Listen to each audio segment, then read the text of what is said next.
ছোট্ট গ্রামের দরিদ্র পরিবারের একটিমাত্র 10 বছরের বালক, যার পরনে ছেঁড়া ফাটা ময়লা কাপড়, চেহারাটা জরাজীর্ণ।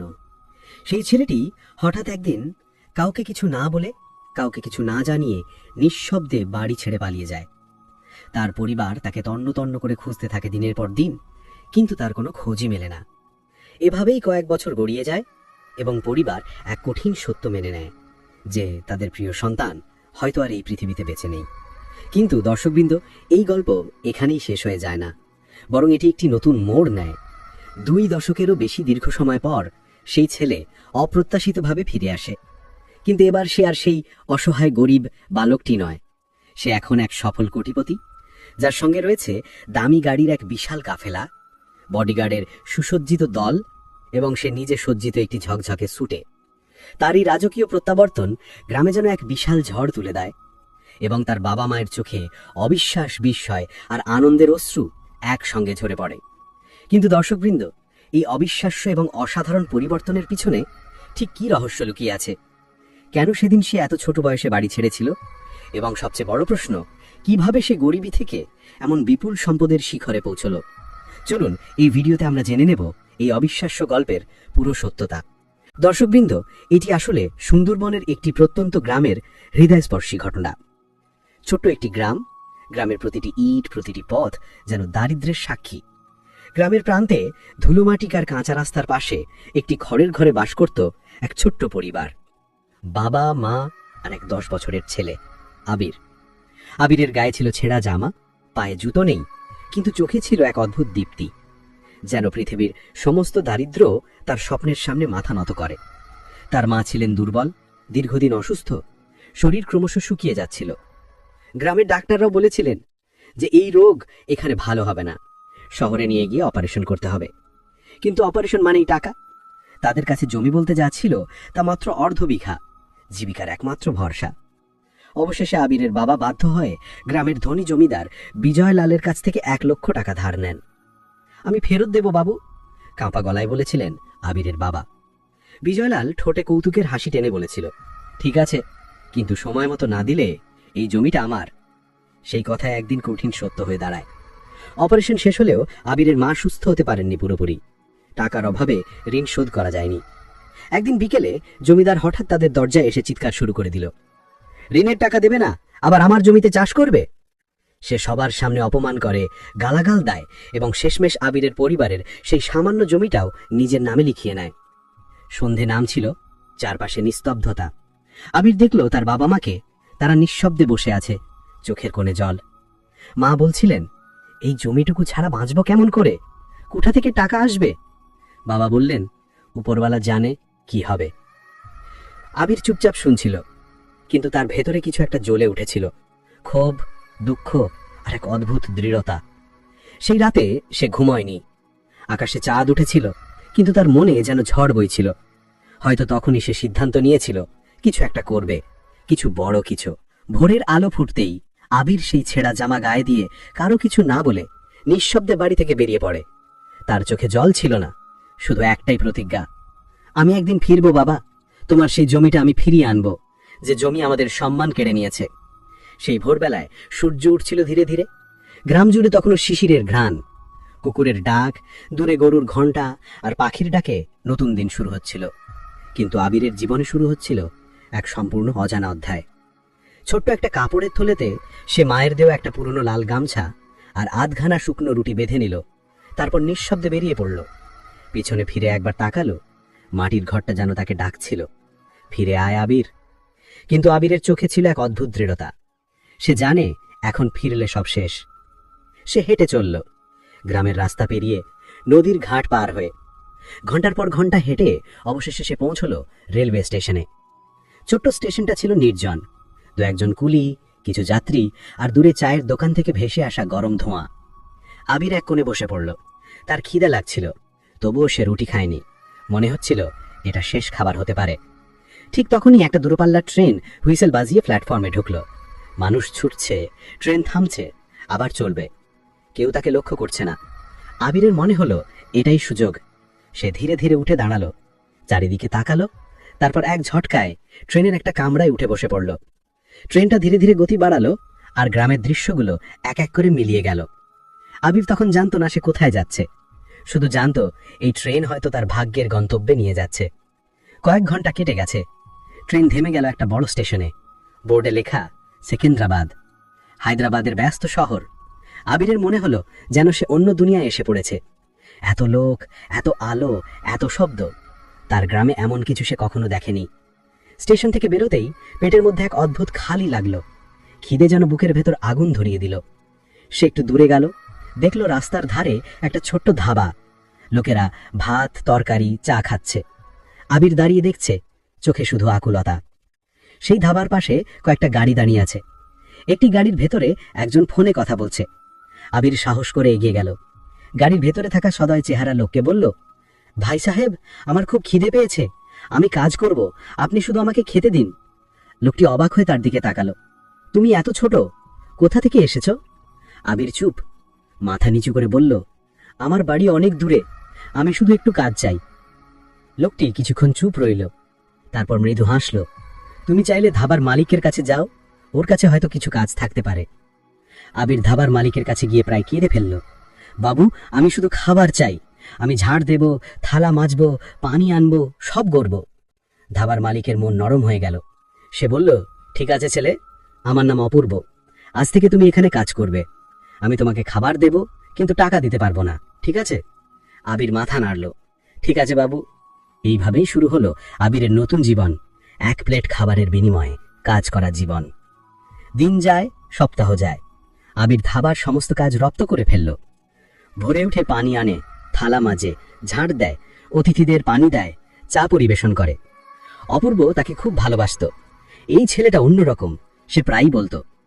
একদিন ধাবায় এলো এক গাড়ির সেলসম্যান, নাম রাজনাথ, খুবই দয়ালু মানুষ। সেই রাতে সে আবিরকে ডাকলো, এই বাপু, খেতে বসো। আবির ভাই বলল, না সাহেব, আমার খাওয়া হয়ে গেছে।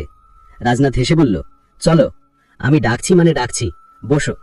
খাবার পর রাজনাথ জিজ্ঞাসা করল, তুমি এখানে একা থাকো? আবির মাথা নাড়ল। রাজনাথ কিছুক্ষণ চুপ রইল, তারপর বলল, তুমি আমার সঙ্গে গাড়ির শোরুমে কাজ করবে, আমি তোমাকে খেতে দেব আর শেখাবো। আবিরের চোখে আনন্দের ঝিলিক। আমি পারবো সাহেব, আমি সব কাজ। সেই রাতেই আবির চলে গেল রাজনাথের সঙ্গে ছোট্ট একটা গাড়ির শোরুমে, যেখানে নতুন গাড়ি বিক্রি হয়, সার্ভিসিং হয়। তার জীবন যেন নতুন করে শুরু হলো। রাজনাথের সঙ্গে আবিরের দিনগুলো কাটতে লাগলো গাড়ির শোরুমে, শহরের ট্রাফিকে, কাস্টমারের হাসিতে। সে শিখল কিভাবে গাড়ি পালিশ করতে হয়, কিভাবে কাস্টমারের সঙ্গে কথা বলতে হয়। রাজনাথ তাকে নিজের ছেলের মতোই ভালোবাসত। বলতো, দেখো আবির, মানুষ বড় হয় নিজের পরিশ্রমে, তোমার ভাগ্য তোমার হাতেই। বছর ঘুরে গেল। আবির তখন 16-17 বছরের তরুণ। সে জানত একদিন সে নিজেই গাড়ি বিক্রি করবে, নিজেই নিজের শোরুম খুলবে। কিন্তু এখনো একটাই স্বপ্ন, একদিন গ্রামে ফিরে বাবাকে বলবে, বাবা, আমি তোমার সেই জমিটা ফিরিয়ে এনেছি। সূর্য তখন দিগন্তে ঝুলে আছে। হায়দ্রাবাদের ব্যস্ত রাস্তা জুড়ে গাড়ির হর্ন। শোরুমের সামনে আবির দাঁড়িয়ে গাড়ি ধুচ্ছে। রাজনাথ পাশে বসে বলছে, হ্যাঁ বাপু, একদম ফিনিশিং কাজ। আবিরের মুখে ঘাম, কিন্তু চোখে এক অন্যরকম উজ্জ্বলতা। রাজনাথ হেসে বলল, আজ থেকে তুই আমার ডান হাত আবির, একদিন তুই নিজের শোরুম খুলবি, এই আমি বলে রাখলাম। আবির চুপচাপ হাসল, মৃদু গলায় বলল, তাহলে সেই দিনটা আসা পর্যন্ত আমি তোমার কাছেই থাকব গুরুজি। দিন যায়, মাস পেরোয়। রাজনাথ ও আবির একসঙ্গে মন লাগিয়ে কাজ করে। গাড়ির গন্ধ, কাস্টমারের হাসি আর শোরুমের আলো, এটাই তাদের নতুন পরিবার। রাজনাথ মাঝে মাঝে যা বলে আবির মন দিয়ে শোনে, কারণ সে জানে এই মানুষটাই তার জীবনের প্রথম শিক্ষক, যিনি শুধু কাজ নয়, মানুষ হওয়াও শিখিয়েছেন। একদিন গভীর রাতে শোরুমের একটু সাইটে একটা গাড়ি দুর্ঘটনায় পড়ল। আকাশে পূর্ণ চাঁদ, চারপাশে নির্জনতা। হঠাৎ দূর থেকে দেখা গেল একটা গাড়ি উল্টে পড়ে আছে রাস্তার ধারে, আগুন লেগে ধোঁয়া উঠছে। রাজনাথ দ্রুত ছুটল, বাপু, ওখানে কেউ আছে মনে হয়। আবির ছুটে গেল গাড়ির দিকে। ভেতরে দেখল এক মহিলা আটকে আছে, গাড়ির দরজা বন্ধ হয়ে গেছে, আগুন ছড়িয়ে পড়ছে। আবির এক মুহূর্তও দেরি করল না, পাশের লোহার রড তুলে সে জানালার কাঁচ ভেঙে ফেলল, আর গায়ে আগুনের উত্তাপ সইতে সইতে মহিলাকে টেনে বের করল। তার নিজের হাতও পুড়ে গেল। রাজনাথ চিৎকার করে বলল, আবির, সাবধানে। কিন্তু আবিরের চোখে তখন কেবল একটাই জেদ, মানুষটিকে বাঁচাতে হবে। অবশেষে সে মহিলাকে বাইরে এনে মাটিতে শুইয়ে দিল। মহিলার চোখ খুলল ধীরে ধীরে। সে কাঁপা গলায় বলল, তুমি তুমি কে? আবির হেসে বলল, আমি আমি শুধু একজন শোরুমের কর্মী। রাজনাথ ও আবির দুজনে মিলে তাকে হাসপাতালে নিয়ে গেল। ডাক্তার বলল, আপনারা না থাকলে এই মহিলা বাঁচতেন না। পরের দিন সকালে হাসপাতালে এসে দেখা গেল সেই মহিলা বেশ প্রভাবশালী পরিবারের। তার নাম অনামিকা সেন, ব্যাঙ্গালোরের একজন শিল্পপতি বরুণ দেবের স্ত্রী, যার অধীনে গাড়ির বিশাল বড় শোরুম। বরুণ দেব নিজে এসে রাজনাথ ও আবিরের সামনে মাথা নত করে কৃতজ্ঞতা জানালেন। আপনারা না থাকলে আমার স্ত্রী আজ বাঁচতেন না। তোমাদের আমি জীবনের ঋণী। রাজনাথ হাসল। আমরা শুধু মানুষ হিসেবে আমাদের কাজটাই করেছি। আবির চুপচাপ দাঁড়িয়েছিল, তার পুড়ে যাওয়া হাতে এখনো ব্যান্ডেজ। অনামিকা তার দিকে তাকিয়ে বললেন, তুমি তোমার নাম বলেছিলে? আবির, সে উত্তর দিল। তুমি জানো, তোমার নামের মতোই তুমি আবির। এই কথা শুনে আবিরের চোখে জল এসে গেল, কারণ বহু বছর কেউ তাকে এত স্নেহ করে ডাকেনি। দুদিন পর অনামিকা ও বরুণ দেব তাদের ব্যাঙ্গালোরের বাড়িতে ফিরলেন। রাজনাথ আবার রওনা হলো নতুন কাজে, কিন্তু যাবার আগে বলল, আবির, এই শহরে অনেক সুযোগ আছে। যদি কখনো মনে হয় এখানে থেকে কিছু করতে পারিস, তাহলে করবি। আমি সবসময় তোকে আশীর্বাদ করব। আবির তার পায়ে হাত রাখল। গুরুজি, আমি আপনার আশীর্বাদেই বাঁচি। সময় এগোলো। এক বিকেলে আবির একটি দরকারে ব্যাঙ্গালোরের রাস্তায় হেঁটে যাচ্ছিল। দূরে হোর্ডিং, ট্রাফিক, উজ্জ্বল আলো, তার গ্রামের তুলনায় যেন অন্য গ্রহ। ঠিক তখনই পিছন থেকে একটা গাড়ি এসে থামল। গাড়ির জানালা নামল। ভিতরে অনামিকা সেন বসে আছে। আবির, তুমি এখানে? সে বিস্মিত। আপনি? অনামিকা হেসে বললেন, আমি ভেবেছিলাম তোমাকে আর কখনো দেখব না। ওঠো, আমি তোমাকে এক জায়গায় নিয়ে যাব। গাড়ি থামল একটা বিশাল ভবনের সামনে। বোর্ডে লেখা, দেব অটোমোবাইলস অ্যান্ড শোরুম কর্পোরেশন। ভিতরে ঢুকে আবির দেখল সারি সারি নতুন গাড়ি, অফিস রুম, সেলসম্যান, ম্যানেজার, যেন তার স্বপ্নের জগৎ। অনামিকা বললেন, আমার স্বামী তোমার জন্য একটা কাজ রাখতে চেয়েছেন। তুমি যদি চাও এখানে ট্রেনি সেলস এক্সিকিউটিভ হিসেবে যোগ দিতে পারো। কাজ, থাকা, খাওয়া সব আমরা দেখব। আবির অবাক হয়ে তাকিয়ে রইল। তার মনে পড়ল রাজনাথের কথা, একদিন তুই নিজের শোরুম খুলবি। সে মাথা নত করে বলল, আমি এই সুযোগটা নেব ম্যাডাম, আমার জীবনের প্রথম বড় সুযোগ। অনামিকা হেসে বললেন, তাহলে কাল সকাল থেকে শুরু করো আবির। এইভাবে আবিরের জীবনের শুরু হলো নতুন অধ্যায়। শোরুমে জন্মানো এক ছেলের কর্পোরেট জীবনের প্রথম দিন। সে শেখে কাগজপত্র, গাড়ির features, customer management, sales target, আর ধীরে ধীরে কোম্পানির সবার প্রিয় হয়ে ওঠে। একদিন অফিসে এসে বরুণ দেব তাকে ডাকলেন, আবির, আমি তোমার কাজ দেখছি অনেক দিন ধরে। তুমি অন্যদের থেকে আলাদা, তোমার ভেতরে আগুন আছে। আবির চুপচাপ বলল, আমি শুধু নিজের মতো করে কাজটা ভালোবাসি স্যার। বরুণ দেব মৃদু হেসে বললেন, একদিন তুমি অনেক বড় হবে আবির। রাজনাথের সঙ্গে মাঝে মাঝে ফোনে কথা হয় আবিরের। রাজনাথ এখন বয়স্ক, তার কণ্ঠে গর্ব। বাপু, আমি জানতাম তুই পারবি। আবির উত্তর দেয়, সব তোমার আশীর্বাদ গুরুজি। কিন্তু তার অন্তরে এখন একটা শূন্যতা। গ্রামের কথা, মায়ের মুখ, বাবার সেই ক্ষোভ ভরা চোখ। একদিন সে চুপচাপ ছাদে উঠে বসে চাঁদের দিকে তাকিয়ে বলল, মা, আমি এখনো তোমার ছেলে, শুধু একটু দেরি হচ্ছে ফিরে আসতে। বছর 3 কেটে গেছে। এখন আর সেই দরিদ্র রাস্তার ছেলেটি নয় আবির। আবিরের আশাতে কয়েক গুণ মুনাফা বৃদ্ধি হয়েছিল দেব অটোমোবাইলসের। এটা ছিল আবিরের সততা ও দক্ষতার পরিচয়। সে এখন দেব অটোমোবাইলসের রিজনাল সেলস সুপারভাইজার। তার অধীনে 20 জন সেলসম্যান, আর প্রতিদিন লক্ষ লক্ষ টাকার গাড়ি বিক্রি। ব্যাঙ্গালোরের ব্যস্ত রাস্তায় যখন সে হাঁটে, সেলসম্যানরা দূর থেকে বলে, বস আসছে, আবির স্যার আসছে। তার চোখে এখন আত্মবিশ্বাস, চলাফেরায় এক অদ্ভুত স্থিরতা। কিন্তু ভেতরে এখনো আছে সেই গ্রামের ছেলেটা, যে জানে সব অর্জনের নিচে আছে মাটির গন্ধ আর চোখের জল। অনামিকা সেন প্রায় তাকে ডেকে বলেন, আবির, তোমাকে আমি প্রথম দিন থেকে বিশ্বাস করেছি। তুমি শুধু গাড়ি বিক্রি করো না, তুমি মানুষকে ভালোবাসতে শিখিয়েছ।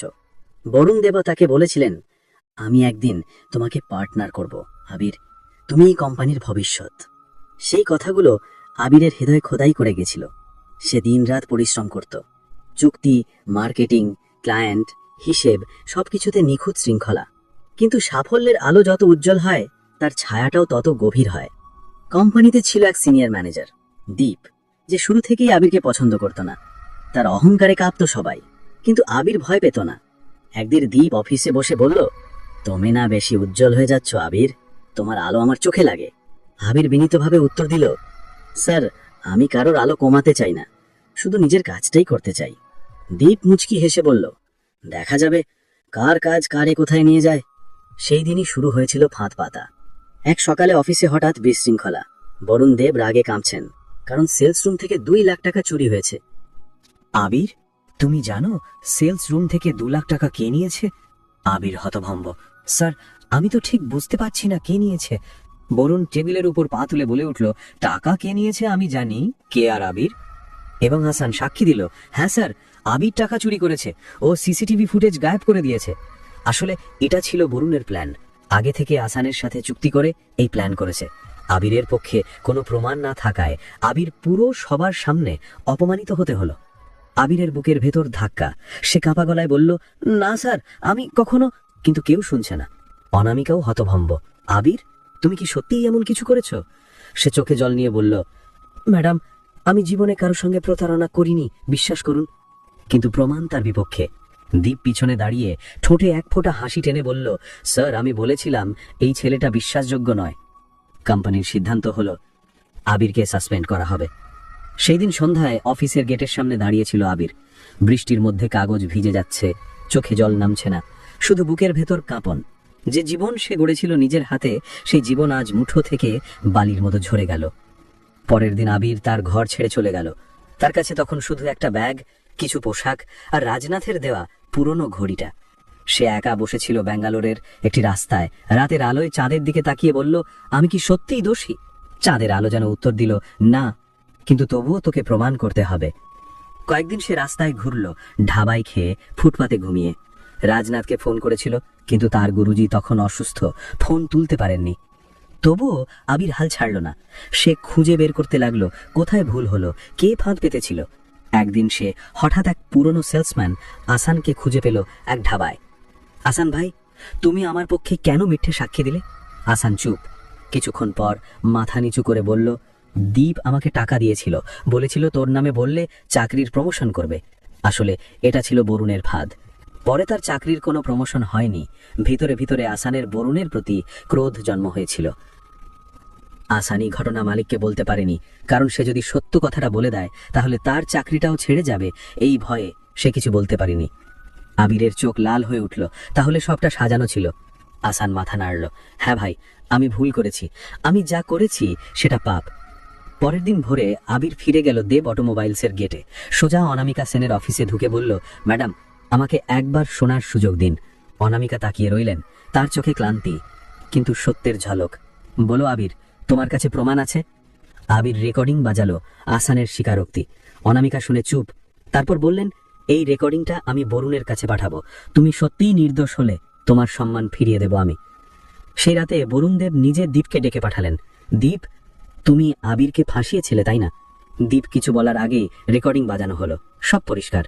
বরুণ গর্জে উঠলেন, তুমি বরখাস্ত। আর আবির, তুমি আগামীকাল থেকে আবার অফিসে ফিরছ। পরের দিন সকালে যখন আবির আবার সেই অফিসে ঢুকলো, সবাই উঠে দাঁড়ালো। কেউ চোখে জল লুকালো, কেউ হাসলো। অনামিকা এগিয়ে এসে বললেন, আমরা ভুল করেছি আবির, কিন্তু তুমি আমাদের শেখালে সততার চেয়ে বড় কিছু নেই। বরুণ দেব তার কাঁধে হাত রেখে বললেন, আজ থেকে তুমি শুধু সুপারভাইজার নও, তুমি এই কোম্পানির পার্টনার। অফিসে মুহূর্তে হাততালি। আবির কিছু বলল না, শুধু মৃদু হাসল। তার চোখে জল, ঠোঁটে একটাই কথা, রাজনাথ গুরুজি ঠিকই বলেছিলেন, মানুষ বড় হয় নিজের পরিশ্রমে। হারিয়ে যাওয়া এক গ্রামের ছেলে আজ শহরের আলোয় দাঁড়িয়ে প্রমাণ করল ভাগ্য তাকে ভাঙতে পারেনি। এইভাবে 2-3 বছর হয়ে গেছে। আবিরের কাছে এখন কোটি কোটি টাকা, কিন্তু তার মন শান্ত ছিল না। তার প্রায়ই মনে পড়ত বাবা মায়ের কথা, নিজের গ্রামের কথা। আবির একা অফিসের ছাদে দাঁড়িয়ে, দূরে শহরের আলো ঝলমল করছে। সে আকাশের দিকে তাকিয়ে ফিসফিস করে বলল, মা, আমি এখনো তোমার ছেলে, এবার ফিরব, এবার সত্যিই ফিরব। তার চোখে সেই একই আলো, যে আলো এক 10 বছর বয়সী ছেলেটিকে একদিন ঘর ছেড়ে যেতে সাহস দিয়েছিল। সকালটা ছিল একেবারে অন্যরকম। ব্যাঙ্গালোর শোরুমের কোলাহল পেছনে ফেলে আবির বসেছিল নিজের গাড়িতে। তবে এবার সে আর সেলসম্যান নয়, সে নিজেই কোম্পানির ডিরেক্টর অফ সেলস অপারেশনস। নিজস্ব শোরুম, নিজস্ব ব্র্যান্ড, নিজের স্বপ্নের মতোই নিজের ভবিষ্যৎ। রাজনাথ গুরুজি আর বেঁচে নেই, তিনি চলে গেছেন কয়েক মাস আগে। তার শেষ কথাটা ছিল, আবির ঘরে যা, মা বাবা তোকে আজও অপেক্ষা করছে। সেই কথা যেন বুকে দাগ কেটে গেছিল। আজ সেই দাগের টানেই সে ফিরছে নিজের গ্রামের পথে প্রায় 15 বছর পর। গাড়ির জানালা দিয়ে ধুলো উঠছে, রাস্তার দুই ধারে শুকনো মাঠ, বটগাছ আর ছোট ছোট খাল, সবকিছু যেন চেনা অথচ অচেনা। এই পথেই সে একদিন হেঁটে গেছিল অজানা শহরের দিকে, এক মুঠো রুটি আর অগাধ স্বপ্ন নিয়ে। আজ সেই পথেই সে ফিরছে নিজের গল্পের শেষ অধ্যায় লেখার জন্য। দুপুর গড়িয়ে যখন গাড়ি থামলো, দূরে দেখা গেল সেই ছোট্ট কাঁচা রাস্তা, যেখানে একদিন সে শেষবার পেছনে তাকিয়ে দেখেছিল তার মাটির ঘর। আজ সেখানে কিছুই আগের মতো নেই। পাশের পুকুর শুকিয়ে গেছে, বটগাছের নিচে আর কেউ বসে না, তবুও বাতাসে এখনো সেই মাটির গন্ধ, যা একবার যে সুখে সারা জীবন ভুলতে পারে না। আবির ধীরে ধীরে হাঁটতে লাগলো, তার শরীর কাঁপছে, গলা শুকিয়ে গেছে। গ্রামের মানুষ কেউ তাকে চিনতে পারছে না। এই সুন্দর পোশাক পরা, সঙ্গে 10-12 জন বডিগার্ড, বিশাল দামি গাড়ির কাফেলা, এই ভদ্রলোক কে, নাকি ভুলে এখানে চলে এসেছেন? এক বৃদ্ধ চা বিক্রেতা জিজ্ঞেস করলো, বাবু, কাকে খুঁজছেন? আবির হাসলো, চোখে জল এসে গেল। আমি আমার মাকে খুঁজছি, অর্পিতা দেবী। বৃদ্ধ এক মুহূর্ত চুপ করে বলল, তুমি কি আবির? আবির চমকে উঠল, তুমি চেনো আমাকে? বৃদ্ধ হেসে বলল, তোমার মা তো প্রতিদিন এখান দিয়ে যায়, হাতে একটা থালা নিয়ে। যেদিনই কেউ তার ছেলের কথা জিজ্ঞেস করে, তিনি বলেন ও একদিন ফিরবেই, আমি জানি। আবিরের গলা বুঝে এলো। সে দৌড়ে চলল সেই পুরনো মাটির ঘরের দিকে। দরজাটা আধ খোলা, ভেতরে এক বৃদ্ধা বসে আছেন, চোখে চশমা, হাতে পুরনো কাপড় সেলাই করছেন, চুল সাদা, মুখে দাগ, কিন্তু সেই চেনা স্নেহভরা মুখ, তার মা। আবির দাঁড়িয়ে শুধু ফিসফিস করে বলল, মা। বৃদ্ধা থমকে গেলেন, চোখ বড় বড় করে তাকালেন দরজার দিকে। কে? সে এগিয়ে গেল, হাঁটু গেড়ে মাটিতে বসে মায়ের পা ছুঁয়ে বলল, তোর আবির মা, ফিরে এলাম। মা এক মুহূর্ত স্থির, তারপর হাত কাঁপতে কাঁপতে ছেলের মুখ ছুঁয়ে বললেন, না না, এটা স্বপ্ন, আমার ছেলেটা তো হারিয়ে গেছে। আবির মায়ের হাত নিজের মুখে রাখলো, না মা, আমি সত্যি ফিরে এসেছি। তোমার ছেলে, যে একদিন পালিয়েছিল, আজ আবার তোমার কোলে ফিরেছে। মায়ের চোখ দিয়ে ঝরতে লাগলো আঝর অশ্রু। তিনি আবিরকে বুকে টেনে নিলেন। তুই ফিরবি বলেই তো আমি বেঁচেছিলাম রে। এক মায়ের অপেক্ষা শেষ হলো। 10 বছর, 20 বছর, ব্যাগ জীবন, একটা সন্তানের ফিরে আসাই তো সবকিছুর প্রতিদান। আঙিনাই তখন গ্রামের লোক জড়ো হয়েছে, সবাই অবাক। হারিয়ে যাওয়া ছেলেটি আজ শহরের বড় মানুষ হয়ে ফিরে এসেছে। ঠিক তখন দরজার বাইরে দাঁড়িয়েছিল এক বৃদ্ধ মানুষ, ধূসর দাড়ি, মলিন চেহারা, আবিরের বাবা। তিনি ধীরে ধীরে ভেতরে এলেন, চোখে অবিশ্বাস, ঠোঁটে কাঁপুনি। তুই তুই আবির? আবির বাবার কাছে এগিয়ে গেলেন। হ্যাঁ বাবা, আমি। দুজনের মাঝে কয়েক মুহূর্ত নীরবতা। বাবার চোখে জল জমে উঠল। তুই কেন গেলি রে আবির? আমি তোকে কত খুঁজেছি। আবির মাটিতে মাথা নত করে বলল, আমি ভুল করেছিলাম বাবা। আমি ভেবেছিলাম গরিবী বলে আমরা কিছুই হতে পারবো না, কিন্তু আজ বুঝেছি গরিবী দোষ নয়, হাল ছেড়ে দেওয়াতে দোষ। বাবা কাছে এসে ছেলেকে জড়িয়ে ধরলেন। তুই আমার গর্ব রে আবির। আকাশে চাঁদ উঠেছে, আর আবির বসে আছে উঠোনে, মায়ের পাশে, বাবার হাত ধরে। দূরে বাচ্চারা খেলছে, পুকুরের ধারে আলো জ্বলছে। মা মৃদু স্বরে বললেন, তুই থাকবি তো বাবা? আবার যাবি না তো? আবির হাসল, না মা, এবার কোথাও যাব না। এবার আমি নিজের গ্রামের জন্য কিছু করব। একদিন আবির দাঁড়িয়ে আছে রাস্তার পাশে, হাতে রাজনাথ গুরুজির সেই পুরনো ঘড়ি, মুখে শান্ত হাসি। ছোট্ট এক ছেলের হারিয়ে যাওয়া থেকেই শুরু হয়েছিল কাহিনী। আজ সেই ছেলেই হলো শত মানুষের আশার আলো। কারণ জীবনের আসল রাজত্ব টাকায় নয়, মাটিতে, মায়ের চোখে আর নিজের সততায়।